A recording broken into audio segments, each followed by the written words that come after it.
Palpatine won't be reboarding, the guard told the attendant. Confused, Palpatine demanded to know why he had been removed from the ship. Your father is here, the guard said after the attendant had re-entered the starship. He pointed through the connector's transparasteel viewport to the far side of the field, where sat a sleek starship bearing the crest of House Palpatine. Palpatine blinked in surprise. When did he arrive? An hour ago. Your mother and siblings are also aboard. They didn't say anything to me about coming here. I wouldn't know about that, the guard said. You've already cleared Chandrila customs, so we can proceed directly to the ship. Palpatine glared at him. Just discharging your orders, is that it? Unruffled, the guard shrugged his broad shoulders. It's a job, kid. That's the long and short of it. Surrendering to the inevitable, but angered by the sudden change in plans, Palpatine trailed the guard through a maze of similar connectors to one that accessed the family starship.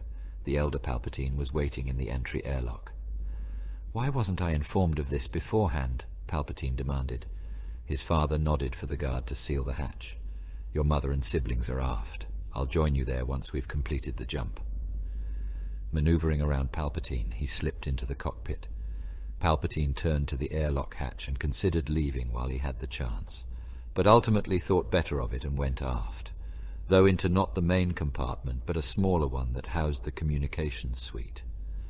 Strapped into an acceleration chair, he stewed through the launch and the jump to hyperspace. Unfastening himself when the ship was between worlds, he stood up and began to pace back and forth in the cabin, and was still in motion when his father entered a few minutes later. Our course is set for Chomel Minor. Palpatine stopped to stare at him. For the foreseeable future, you're going to be residing with the Grijatus family. Clothes and other items we thought you'd like to have with you are already aboard. When Palpatine said nothing, he continued. You and Janus got along well the last time we visited. A change of scene will do you good. You decided this without conferring with me, Palpatine managed to ask at last. What about my university courses? What about my obligations to the youth program? That has all been arranged. You can partner with Janus in Commel Minor's program. The Grijatus' hatred of non-humans meets with your approval, then. Their chauvinism notwithstanding, I approve of them a lot more than I do your current friends. Palpatine began shaking his head. No, no. His father's tone turned harsh. This is for your own good. Palpatine's nostrils flared. Father of lies, he muttered. How would you know what's good for me? Have you ever even cared? This is about my friendship with Hego Damask, isn't it? The elder Palpatine snorted in derision. Is that what you think it is? Damask is merely using you as a means of securing information about our strategies for the election. Of course he is. Taken aback momentarily, Cosinga said, and yet you continue to befriend him. What you consider the rape of Naboo, I consider to be an essential step forward, and Hego Damask a blessing. He's powerful, influential, and brilliant, more so than any of my professors. Head and shoulders above you or any of your royal confederates. Cosinga's lip curled. It begins to sound to me that this confrontation goes beyond mere political differences. You know it does. You're using the situation as an excuse to put me under your thumb again, which wouldn't be necessary if you showed even the slightest ability to conduct yourself appropriately. Palpatine sniffed. My social infractions and trespasses. I refuse to go over old ground. You're easy on yourself, considering the shame you've nearly brought on us. I've brought no more shame on the family than you have. We're not discussing me, Cosinga said. Palpatine threw up his hands. All right, leave me on Chomel Minor, but I won't remain there. I can see to it that you do. By assigning some of your muscle men to keep me in line. I'm a lot smarter than them, Father. Cosinga made his lips a thin line. After what you already did to counter our plans for Tapalo, there can be no hint of scandal. Have you no idea what's at stake for Naboo?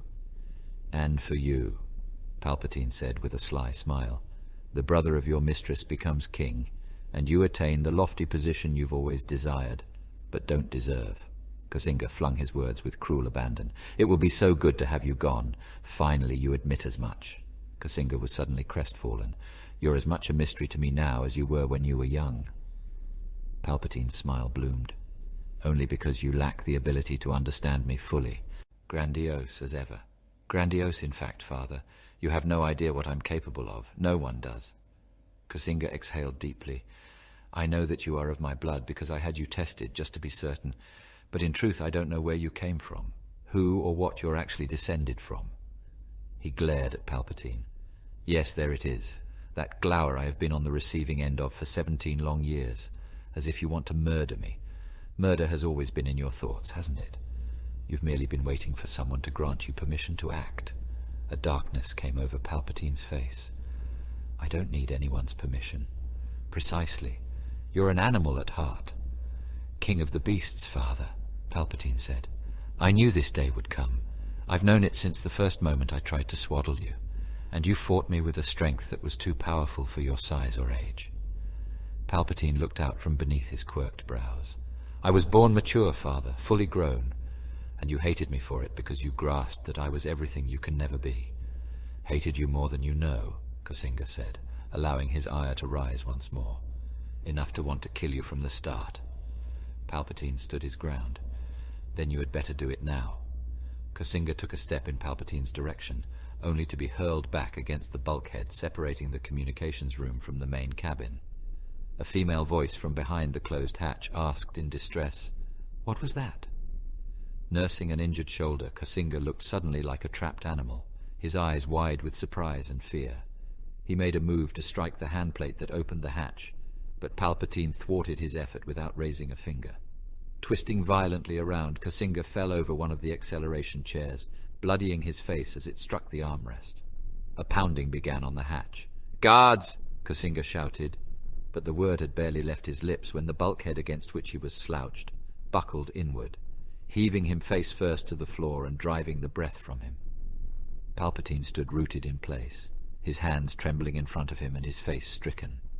Something stirred behind his incandescent eyes. He heard the pounding on the hatch and whirled. "Don't come in! Stay away from me!" "What have you done?" It was his mother's voice, panicked. "What have you done?" Cosinga pushed himself to his knees and began a terrified retreat, leaving smears of blood on the deck. But Palpatine was advancing on him now. "If the Force birthed you, then I curse it," Cosinga rasped. "I curse it!" "As I do," Palpatine growled. The hatch began to slide to, and he heard the voice of the guard who had escorted him from the Jafan 3. "Stop! Cosinga!" his mother screamed. Palpatine pressed the palms of his hands to his head, then in eerie calm streaked to the hatch, pulled the surprised guard through the threshold, and tossed him clear across the cabin. Raising his face to the ceiling, he shouted, "We're all in this now!